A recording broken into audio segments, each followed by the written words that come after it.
چہرہ ہے کہ انوار دو عالم کا صحیفہ،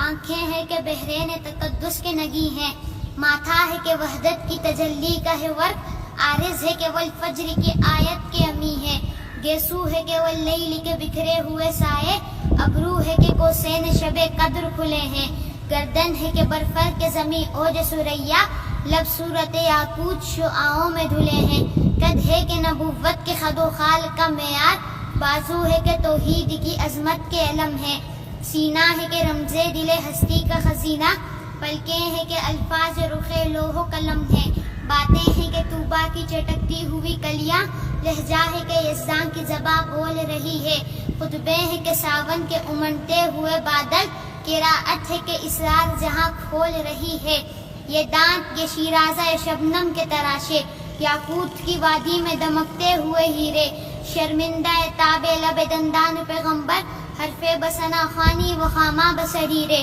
یہ موج تبسم ہے کہ رنگوں کی دھنک ہے، یہ عکس متانت ہے کہ ٹہرا ہوا موسم، یہ شکر کے سجدے ہیں کہ آیات کی تنزیل، یہ آنکھ میں آنسو ہے کہ الہامی کی رمجھم، کہنے کو تو ملبوس بشر اوڑھ کے آیا، لیکن تیرے احکام فلک پر بھی چلے ہیں، انگلی کا اشارہ تھا کہ تقدیر کی ضربت، مہتاب کے ٹکڑے تیرے قدموں میں گرے ہیں، کہنے کو تو فاقوں پر گزری تیری راتیں، اسلام مگر اب بھی نمک خوار ہے تیرا، تو نے ہی سکھائی ہے تمیز من و یزداں، انسان کی گردن پہ صدا بار ہے تیرا، کہنے کو تیرا فقر تیرے فخر کا باعث، لیکن تو سخاوت کے سمندر کا کنارہ، کہنے کو تیرے سر پہ ہے دستار یتیمی، لیکن تو زمانے کے یتیموں کا سہارا۔